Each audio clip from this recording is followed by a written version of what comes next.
Brandon.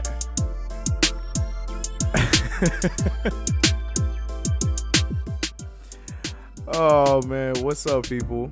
How you doing? Look at Brandon. Look at him. Look at him. Look at him. What happened to the? Oh, it's because I have this damn screen. One day we're gonna start this thing the right way. When there's no. Can you hear me now, Brandon? I can hear you. You heard me the whole time. Yeah. For me, you were frozen because I accidentally minimized the screen. But anyways, what's up, people? How's everybody doing? Episode 3, Coast to Coast. Coast to Coast. Great intro, by the way. Nothing went wrong. Absolutely nothing went wrong just now with that intro. Solid. But what's Solid. up, B? How you feeling, man? I am exhausted, to see the say. You exhausted? Why you exhausted? Hold on. Why is this? Okay. I heard your voice like 3 times just now. Well, all good. Right, yeah, I'm good. I Yeah, should be all I'm over, everywhere. All right. I'm on the same page now. What's up, y'all? How y'all doing? What's up, man? Welcome. Crazy intro. You know, this show is never gonna be perfected. It's just that's just the way of my life. Nothing's ever perfected for me. Everything's just gonna be a work in progress. That's all it's gonna be. We're on episode 3, and this show's not gonna be in its final form until like the Knicks win a championship. All right. So, how's your week been, bro? It's been good. It's been solid. Very, very busy. Very busy. Very busy in a good way. Good busy or bad busy or? Oh, of course it's getting busy or like what's going on? I mean, all right. But nah, like it's just been with school and work, of course. So you know the usual, staying out of trouble. As you should be, as all you guys in the chat should be as well. What's happening, chat? How you doing, early folks? We got an early 22 already, which is pretty cool. Yeah, today's episode, man, I think it's a common theme throughout this past week and a half of basketball we've been noticing is that scoring is at an all-time high in the league. So we're going to talk about a little bit of that. We're going to be talking about a little bit of surprises in the league, talking about a little bit of Knicks Lakers talk, Lakers from him, Knicks by myself, and of course we're going to give our opinions on each. And then I have a fun game that I keep throwing at Brandon. It's another new game. It's not new. I mean, you see a lot of shows do it, and it's nothing different. But I want to get your take, and it's called Rapid Fire. I wish I had sound effects. Pew, pew, pew, pew, pew. But yeah, we're gonna be doing that towards the end. But yeah, man, a lot of stuff to talk about this week. Your Lakers still suck. Knicks still suck, so we're both. Before we get into that, because I'm about to get on you about that. What's up? You should have done the Michael. You should have done a Michael Scott. Where he's holding out. Yeah, when he has like and this. the way he's holding out the. Yep. Yo, that's my favorite show of all time. Yo, I'm glad you finally watched it. I'm proud of you. I am proud of you. It took me forever. It did take you forever. But we're here now. What's up, Viv? How you doing, Yo? CK? Everybody, shout out to Viv in the chat. Dude is a very, very brilliant mind when it comes to basketball in general, but I love his take on Knicks personally because, you know, Knicks fan. No, that doesn't matter. Yeah, so we're going to jump right into it. Very first thing, scoring is crazy high. People are, you know, it's a lot, the new, fouls being called, the freedom of movement. Thank you. Freedom of movement, the shot clock changes and so on and so forth. And the fact that every team is playing at a fast pace now. Every team is shooting threes. Every team center can shoot threes, except for the Knicks because the Knicks cantor swears he can, but he really can't. And the Lakers can. JaVale's in them. So that's why I just want to single out my team.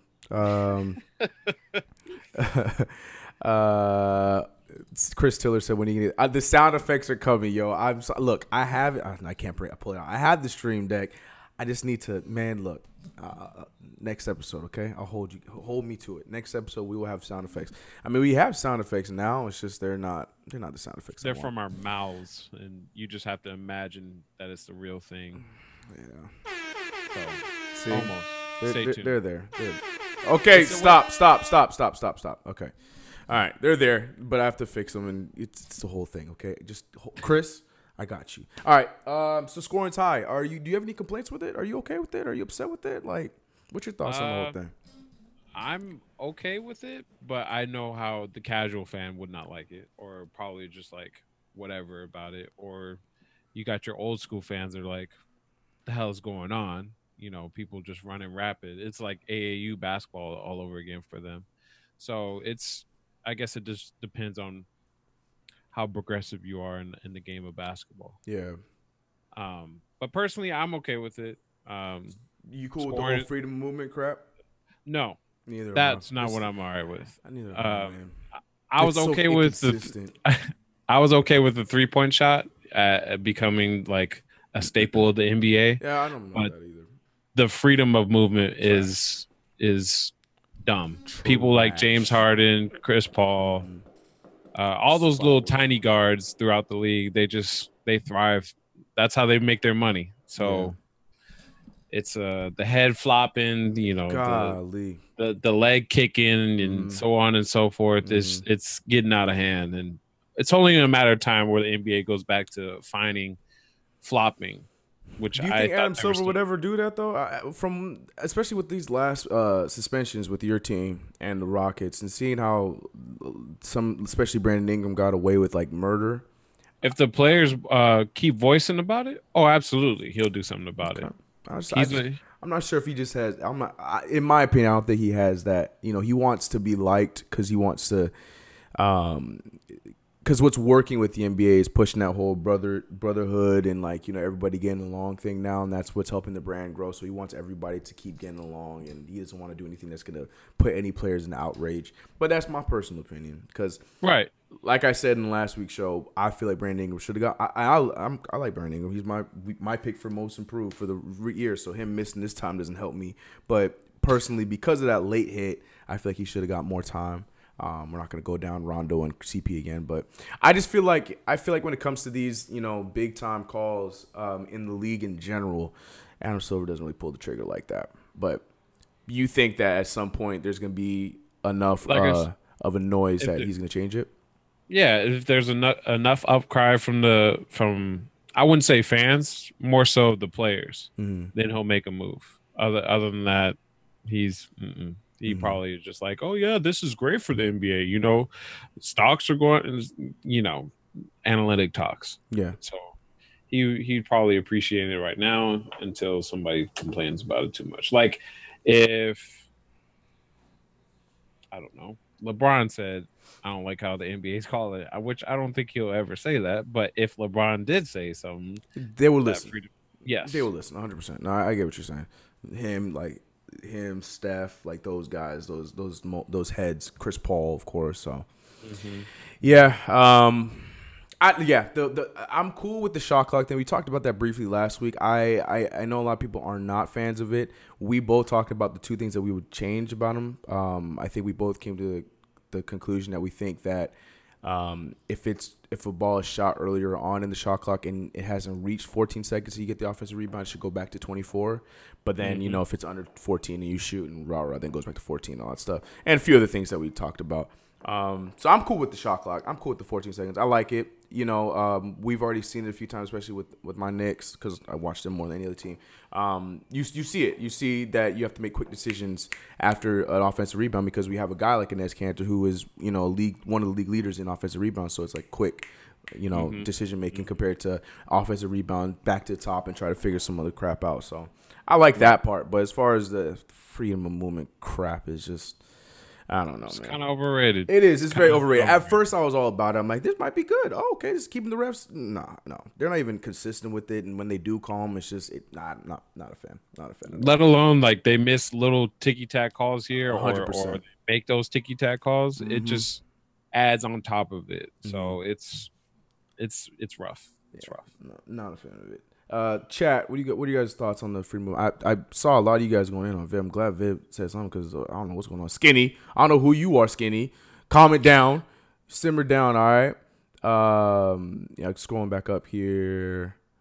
Viv said freedom of movement is the dumbest thing ever. Yep, 100% agreed. No one really knows how to call it, and that's what we're both saying. I feel like they don't even know how to call it correctly yet, along with, like you just said, Brandon, a lot of other ticky-tack things that, to be honest, in recent seasons with the Knicks, we get screwed over by the refs a lot. I feel like we've had few occasions this season. I mean, they were bad, but they're compared to the past, they're not as bad. I know on your side, Brandon, you guys have been. We heard Luke Walton come out and just go in on the referees. And looking back, yes, there were a lot of missed stuff.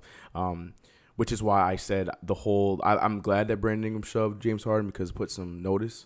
You know what I mean? Because James Harden gets away with a lot. He's one of those guys that creates the contact, not creates contact. Oh no, he enforces contact and gets the foul on himself. So like, I understand the frustration. Should handle it better, but. So along those lines, do you think that I mean, this is a stupid question. I was going to ask, do you think refereeing is lopsided? That's not the question because that's obviously yes. But like, do you think because of this whole new freedom of movement and fast-paced play, refs are missing easy calls but still calling some of these stupid call? How do I word the question? You know what I'm saying? Like they're missing. Go ahead. Their focus is on something that's so little, I guess. Right, and then they're missing the obvious. The travels, the carries, exactly. You know, stuff like that. So it's. Where did my water go? Oh. I don't know. Like Adam Silver, he'll in every season he'll say, "All right, the focus has been on this," and then you know the announcers get a hold of that, and then they say that to the on their broadcast, and it's like, okay, we hear that in the beginning of the season, but then at the end of the season, it's like playoffs, they forget that whole thing. There's no consistency, I guess. So when you're in the regular season, you call it one way, but then in the playoffs, you're not going to call it at all. And I think, which I'm okay with, because I think in the playoffs, it needs to be much more aggressive. Yeah, and it will. I feel like it will. But yeah, but I don't know. It just doesn't translate well for certain teams, especially those finesse teams where they live and die by the free throw line. Not saying that the Rockets are one of those teams, but yeah, like some of those, finesse teams. I can't think of anything right now in my head, but. They live and die by those. Yeah, Rockets, because they have two guys that do that all the time. Yeah, but I don't know. I am for, like you said at the top, I'm not for, but I'm okay with the three being the new leader of the NBA. Like everybody is shooting the three ball. Like we were talking about, the centers now are stepping out and shooting threes and stuff. I'm okay with that. I don't have as much of a problem with that as much because I high scoring leads to entertainment.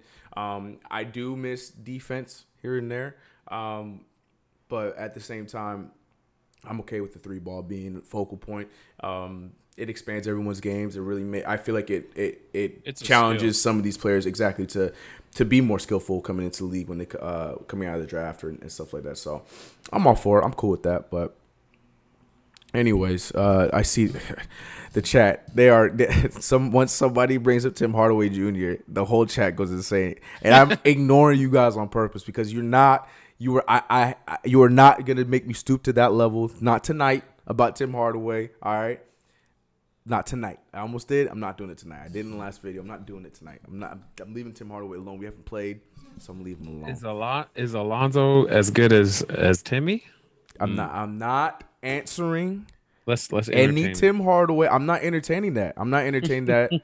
Mr. X, you've not been blocked. No, I'm not blocking you guys. You guys go ahead. I love the conversations in the chat. Please, by all means. But you're not roping me in. It's not happening. David Fizzo surrounded by as much trash as a seagull in a landfill. Leave him alone, man. It's early, though. Anyways, yeah, so we're going to move off of that. And let's, so they're already going off about the Knicks. Let's do a little Knicks Laker recap. And we're going to start with your Lakers because we'll end with my Knicks. Let's talk about your Lakers for a little bit. So the suspensions happen, right? Suspensions go on, yep. And now Kuzma and Lonzo are slotted into the starting lineup, and all of a sudden, y'all look like a great team. You're seeing LeBron play off the ball. My guy, I'll openly say it, my dude, Lonzo, he out there playing well. And then, the rest of the Lakers doing Laker things. I don't care about that. You can talk about that. That's your team. Only guy I care about is number 2. But Chad, I'll tell you a little story about on Thursday night when we were playing against who we were playing against that night. you guys were playing Denver. The entire we went to Wingstop, corner of my house, and the entire night, Mr. CK2K That's my himself, guy, man. I wish Lonzo kept was on in yelling out, Mr. Two Guard, where is he at? Where is he at? Where is he at? And then when he got in, he made sure Chris was yelling out. That's the point guard right there. So, not to toot his own horn, but I was very happy to see Lonzo playing well during these last couple of games. It's just I've said this in many of my videos when it comes to Frank Ntilikina. I'm gonna make a video comparing the two because they are the exact same person. Frank Ntilikina and Lonzo Ball are the exact same person, except Lonzo probably has a better eye on offense. Like Ball, Frank has better defense. That's what I'm saying. I'm gonna make it. They are the exact same person because they both get killed for the exact same things. They don't score, but they fill up the stat sheets. But people are pissed at them because, my point guard plays 33 minutes and he only scores 6 points a game. I don't want that. The amount of stuff I see about that with Frank Ntilikina pisses me off. And then on top of that, at a larger scale, because Lonzo is Lonzo, you see the same thing. Lonzo Ball's a bust because he's the second overall pick, and he's like the fact that you have a point guard. This is a red button for me. Like anytime it's brought up, it pisses me off. Triggered. Every time. But like anytime you have a point guard, it's one thing if you have a small forward or a power forward, like a forward doing it, but you have a point guard, the person who's supposed to go out there and control the offense, lead the team, quarterback the team. That goes out there and on top of that can give you 5+ boards, that can give you 2+ steals, that can shoot from inside and outside. You know what I'm saying? And then on top of that, defend the other team's player from 1 to 3. We even saw Lonzo on Jokic a few times, and he got the better of him more times than not. He got the steals, or he made him take some shots. Yeah. And again, same thing with Frank Ntilikina. Frank Ntilikina, you could put on the 1 through the 4. Some teams you could put him on the 5. Like he was switched on to Ed Davis every now and then, and Ed Davis is trash. Anyways, but the fact that you have a point guard that can fill up all those stats, that to me adds more value than these point guards that you see in the league now. Now, mind you, I'm not comparing it to like a Steph Curry and those kind of guys because obviously, yes, Steph Curry puts up the numbers, shoots at a high clip, but Steph Curry can get those assists too. Steph Curry can do all those things as well. It's just he's an offensive-minded guy. But when you see some of these rookies that are coming out, like Dennis Smith Jr. is the biggest one that everyone's like, we should have got him instead of Frank because he scores all the points. Yo, you don't understand how much this triggers me. Like it's insane. It's empty stats. It's always empty stats. And it would be the same thing if Frank goes out there and only scores 30-something points, has nothing else, and the Knicks still end up losing. Then we're going to hear about Frank Ntilikina can't do anything else and he's a ball hogger and stuff like that when Dennis Smith Jr. is doing the same thing in Dallas. But the problem is Dennis Smith is not all there in the head. We've seen this on numbers of occasions. And I'm not going down that route right now. Is Dennis really the point guard? Dennis Smith is the point guard, yeah. No. Is he really the point guard? Yes. It should be Luka because Luka's the one that actually moves the ball. That's what I'm saying. But yes, I think that they're sold on trying to push the DSJ. So they put the label on that he is the point guard, but it's really Luka. True. Okay, got it. That's fine. Yeah, that's like when James Harden was the point guard because before. DSJ is a undersized shooting guard. Just like a lot of these guys, like Trey Burke on my team, like, Allen Iverson of the past. Like, he's just an undersized shooting guard that can play point guard time to time, but he's their starting point guard. That's where it is. Luka's the real PG, 100%. But why'd you get me on this? What were we talking about? We're talking about Lonzo and Frank. So I'm not, and I'm not going to continue this conversation. That's a conversation for another day. I'm going to make a video on that, and I don't care if I get hate from my Knicks family for you comparing Frank to Lonzo Ball? Lonzo is trash. Like, that's fine. I'll take all the hate. But like, I hate how today's NBA is getting. And I sound like I'm 80-some years old, but I like the ball moving point guards because we've seen it on many occasions. Ball movement leads to more wins than having that superstar that can score 40-something points. Hashtag Russell Westbrook. Case closed. Point blank. Period. Done. Yeah. So that's just the only reason why I'm so and then on top of that, watched Lonzo since high school. So he's a guy I'm just rooting for in general. So, been a fan for a while now. yeah, so that's nothing on top of that. So, and then I adopted Frank because of not only just because of he's a Knick, but because of the scouting reports leading up to that when the possibility came up for us drafting. I don't think we watched that draft together. We watched the KP one, but I don't think we watched the Frank draft together. We didn't, no, because that was Alonzo draft, same draft. So no, we did not. Yeah. Leading up to that, I was like, "Who the heck is this kid?" But there's tons of footage of this kid leading up to like when he played overseas and stuff like that. And the things that caught my eye were the defense and the ball movement. And I'm like, look, the Knicks don't need another scoring point guard. We need a defender and somebody that can move the offense. So I was in love with him. And then when we saw him play and he had in his good games, I'm like, that is the guy we need, especially with the Chris Porzingis, especially with the now Kevin Knox, especially with whoever we can hopefully God pick up in the offseason. Like with all these scorers and stuff that we're going to have on our team, we need a point guard that can control it and then also not be a liability on defense. So it's like, oh my God. So, I'm sorry. I'm not going to, this wasn't even supposed to be about that, but I got triggered. Oh God. Let it out. I had to let it out. I'm sorry. Anyways, Westbrook is a ball hug. Yes. Anyways, someone just randomly put F the Red Sox. Sorry, I have to show that. It was blocked. Anyways, yeah. So back to the Lakers. That's what this was originally about. Brandon, Mr. Laker fan, I'm going to let you have the mic because I want to hear about it because at the same time, Lakers are supposed to be a contender and supposed to fight against the Warriors and Yarn show. I'll get to you because we're gonna talk about the Knicks right after. I'll get to that question. But with the Lakers having this crazy slow start, and it seems like whenever Rondo is slotted back into the rotation, things aren't going the way they should. And I don't want to blame Rondo, but it's not all on Rondo. Yeah, I just want to know what your thoughts are on why the Lakers are trash. Hey, we got more wins than the Knicks. One. Right? Hey. What's your record? 2-6, right?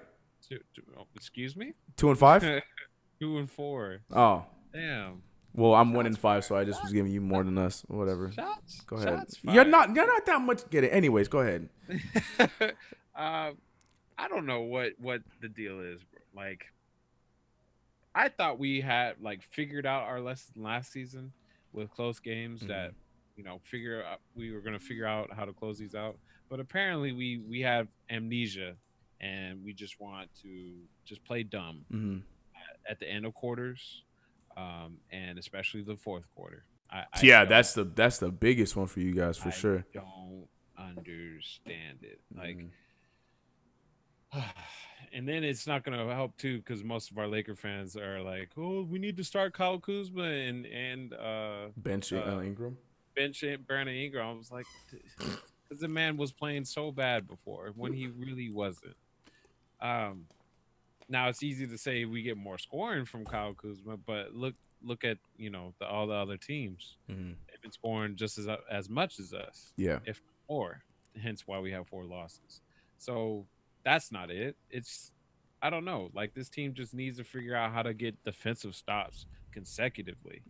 And I don't know what it's going to take. Luke Walton preaches defense, but you don't see it on the court. Yeah. And I know some of it has to come down to chemistry and you have to, get familiar with your teammates, yada, yada, yada. But we got half of our team is veterans. What more do you want? Yeah, what and our core team has been playing together for 2 or 3 years now. So it's just I don't know. Luke, just figure out something, dude. Whether it's because I know LeBron's been playing ass defense a couple of nights, especially that Phoenix night, but we won, we blew him out. But there was a couple of times where LeBron was like, I can't even describe it. This dude was just he tried to go for a steal on the opposite end. He went the furthest away of trying to get the steal, missed, and then had a wide open 3 for Trevor Ariza. I still remember that play vividly. And I'm just like, why? Why? And there's plays like that happen throughout the game, and it just doesn't make sense. We can score with anybody. Scoring 70 points in the paint. We just can't play defense. And it's and you guys, I feel like you guys, from the few games I've watched, actually watch, because I just catch highlights. But from the few games I actually watched, Um, the defense normally comes to play more so when the younger guys are out there with LeBron and stuff, because there's a lot more switching, a lot more team defense, which leads to which leads to more stops for you guys at least, and it forces LeBron to play a little bit more. But then when you have more of the vets out at the same time, that's when you see less of the team defense, because there's not as much switching going on. There's not as much help when someone's leading their player to the hoop or whatever. Like, you don't see anyone slide over. Or it's a lot of assumptions. Exactly. And I feel like with the younger guys, there's more zipping. And because you guys did that last year, there was more switching and stuff like that. So they're already used to that. But then now that you have a little bit more, you have some defenders. I mean, yes, LeBron James is not an elite defender, but when he wants to play defense, he is a solid defender. Lance as well he's not a notable defender, but he's the same thing. When he's ready to play defense, Lance will lock you up. I only remember that because of the Pacers series back in the day. That we should have won. The Knicks should have won that series. Anyways, but yeah, so it's just like I feel like with the veterans, you have more of a problem on the defensive end than you do with the youth, which is very backwards, because it's not like you guys have a bunch of, you don't have a team full of like Jarrett Jacks, like the older side defenders. You have veterans that are, yes, in their 30s, but like still like early 30s. They're still in their prime. Yeah, they're still mobile. So I don't know. I feel like there's just a lot of rotational stuff that you guys have to figure out right now. And I said that in one of my videos, that like Luke's got to figure out 10 guys, or no, I said 8 or 9 guys that are just going to play flat out defense, people that you can trust, and then that 9th or 10th guy is like a wild card. So throw in Michael Beasley. Shout out to the New York Knicks. My God! Sorry, don't even bring up my guy. Beasley is over there wasting away while we got Mario Hezonja shooting 2 for 85 on the Knicks. Sorry, go ahead. Sorry. And like that. Okay. All right, I knew I was gonna get a little trigger. Sorry, you did. Go ahead. Sorry. But if we need somebody to do quick rebound or fouling, we can throw in Ivica Zubats. Like, just we need to figure out. It's getting to game 6, 7, 8, 9, 10, and we need to. People are gonna have to sacrifice minutes. And if they don't like it, Magic, I'm sure, will be able to oblige. Yeah, Magic will handle that. You don't like it? Okay. Come to my office and tell me if you like it now. So it's let's move along here. Yeah. Move along. Anyways, the chat right now. Go ahead. How about you, New York Knicks, man? Okay, before we do that, I want to hear the hate the Lakers again in the chat. Hold on. Actually, I haven't seen much hate. Talking about LeBron needs to come back to the East. No, he does not. He can stay over there. LeBron is an overrated defender. Like I said, when it needs to happen, LeBron plays defense, a.k.a. in the playoffs. Jonathan said, start Josh Hart. We've started him the last 3 games, my man. Shout out to Knicks Fan TV. Shout out. What's up, bro? Oh, BLT here too. Beasley's so ass on defense. You know what, Brandon? He's not the only one on that team, okay? So that should not be benching him, okay? Anyways, God. By the way, just saying, but Kyrie does not fit in Brad's system. No, he doesn't, which is why I feel like that promise at the beginning of the season was an empty promise. But I'm not saying he's coming to the Knicks. I'm just saying I feel like that's not the type of point guard that is going to strive in Boston. So something's going to shake up. Something might shake up there. Shout out to everybody who's just entering the chat. What's up? We are actually doing a little bit of a rewind on the Knicks and the Lakers past week. We just talked about the Lakers and their woes, and they're sitting at 2-8. And I'm just kidding. I'm playing. They're sitting at 2-4, and the Knicks are sitting at 1-5. And we're about to talk about the Knicks right now, even though I don't want to. Like this. I don't. The Knicks. Okay. Let me be positive. Let me be positive, CK, real quick before I get into the negative. Please. Especially against the Golden State game. If you guys were there. If this was college basketball, we won that game. Okay. Yes. We played a great 3 quarters against them. We played a questionable great 3.5 quarters against them. It's just Kevin Durant had to be Kevin Durant for them to win. So that's why I like to tell myself, if Kevin Durant didn't turn on the Kevin Durant, we wouldn't have won that game, because Frank, the same trash Frank that a lot of, don't get me started about that again, he locked down Curry to 3 points in the fourth quarter. You know what you guys had? You guys had that Clipper syndrome a couple years back when don't talk trash about the Clippers, by the way. They're the better LA team right now. I'm doing so because it's fitting right now. When they went on that 20-0 run in the fourth quarter, and in the I forget what, game 5. It was win it all. Yeah, was it game? Yeah. You guys just needed to get a bucket and call a timeout, and then you guys would have been okay. Just had to, yeah. But the Knicks, but yeah, I'm sorry, positive. We're talking positive real quick. So positive stuff about the Knicks. And it's not hard for me to do. I'm very, very, very, very positive when it comes to the Knicks. But at the same time, the negatives just shine so brightly that it's hard to, escape it sometimes. But I feel it.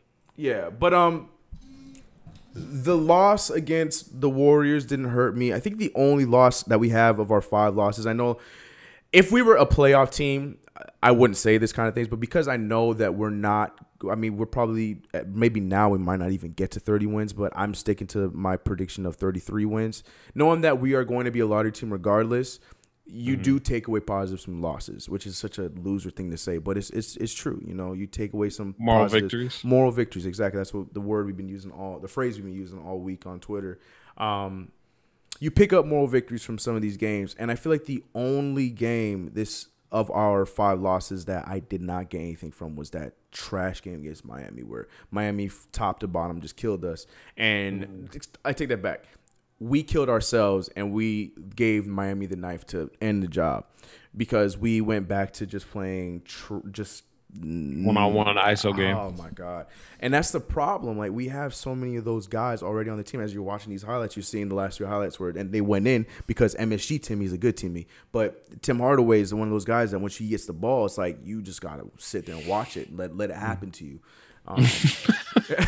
At least with Trier, and he hasn't done it lately, but with him, he scores.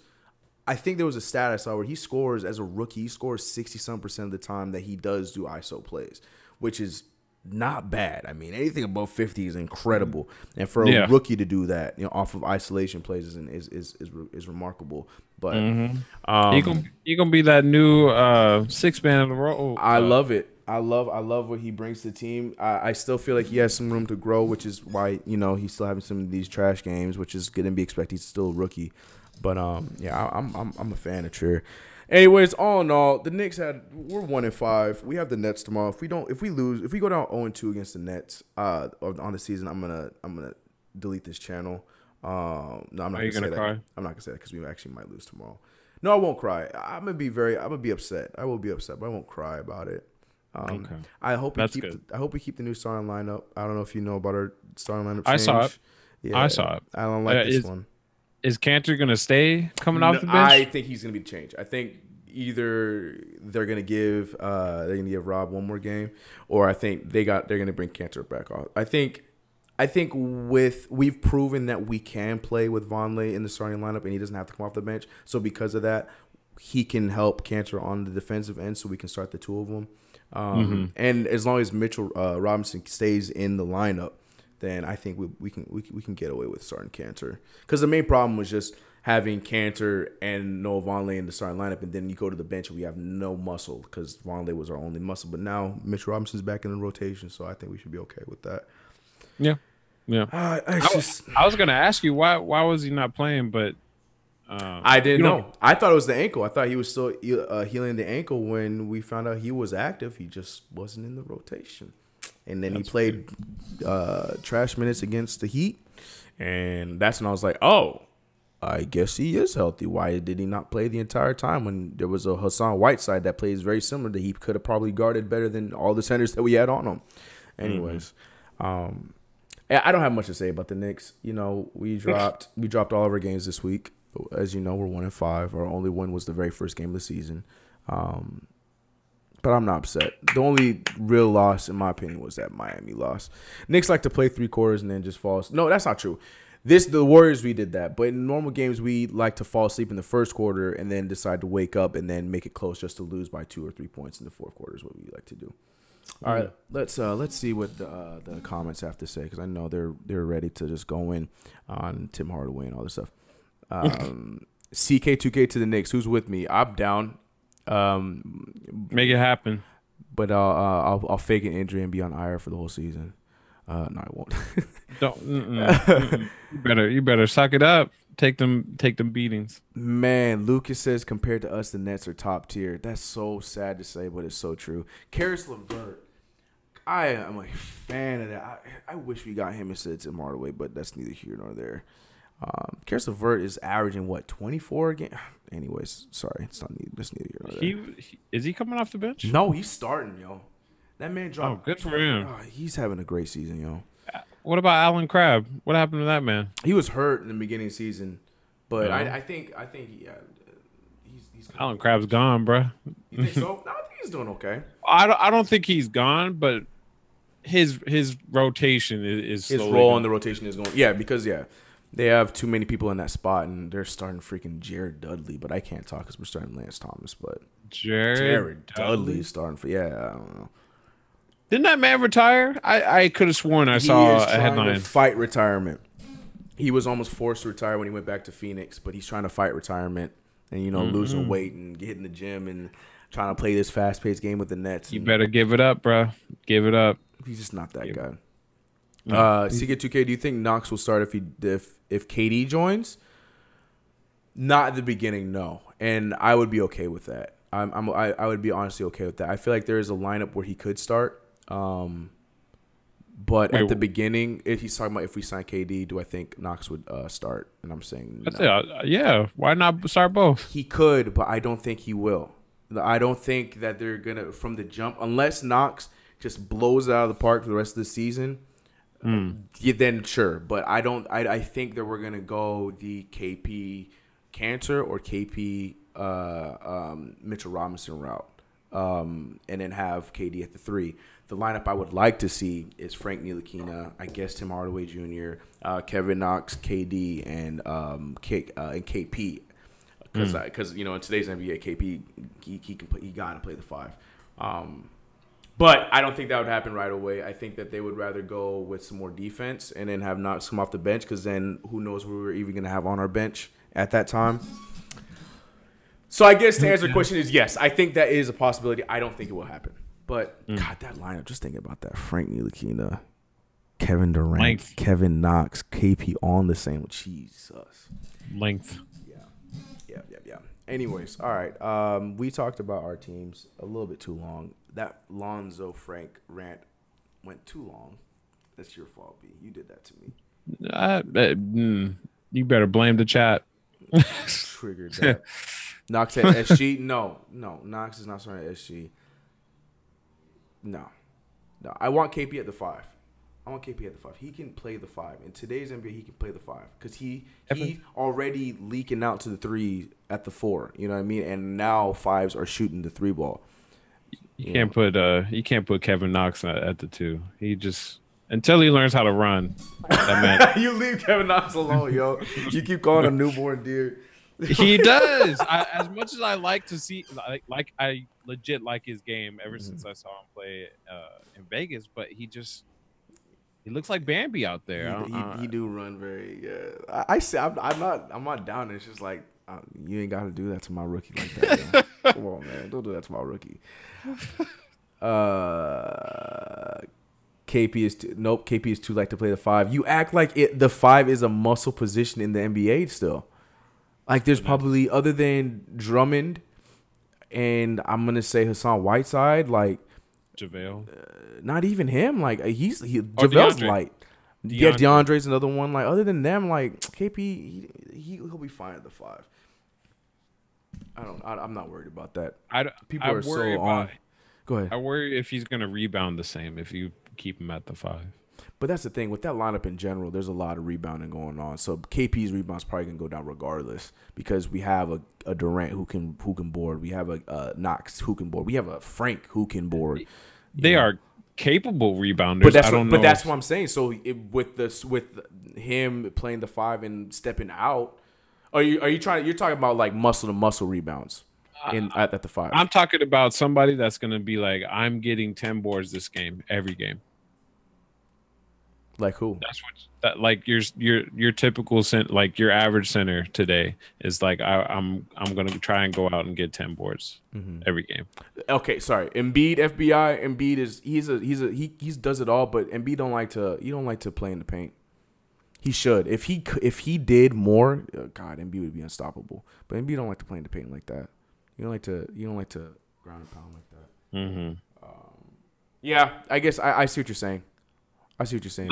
Like they're absolutely capable of rebounding. Yeah. If Kevin Durant's just like, oh, I happen to be hanging around in the paint or like 10 feet area, and he just so happened, oh, I have 8 boards at the end of the game, or I had 10 boards at the end of the game. And I think that's just how it's gonna be with all of them. I think in that lineup, I think it's just gonna end up being that way with all of them. It's just gonna not necessarily, we don't have that rebounder outside of like a Cantor that is going to go out there and get those boards. I think with those guys, it's going to be more so about getting a contested shot, and then whoever is in the area gets the rebound because we have all those rebound by committee guys. So I'm not really worried about it. I'm sure he'd probably be worried about it because his stats will go down a little bit, but I think he'll be fine. I don't think that'll be the case. I think more so muscle to muscle, he'll get hurt a little bit on rebounds. Yeah. I think like compared to like a Capella. Injuries.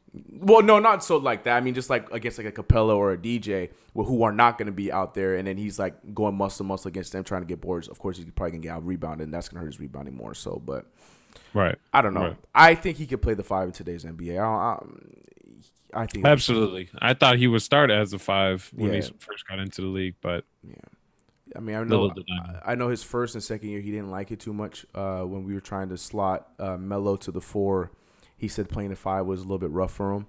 But I feel like now more so than then. I think even though that was not too long ago, I think he'll be fine. I think to me that's just too monster of a lineup to not start. Especially if that dream happens. Like God, there's no way that we don't have that starting lineup from the jump. Absolutely. Or if you guys can be like, that could be your own personal death lineup. You start Cantor, but then like at the 8-minute mark, 6-minute mark, you sub in whoever's coming off the bench, Kevin Knox or if Kevin Knox does. I'm not saying that he will. Yeah, no, I get what you're saying. So. Oh man, see, this is just KD to NY. Can we get in the chat one time? Hashtag KD to NY because Ken just. Oh my God. All right.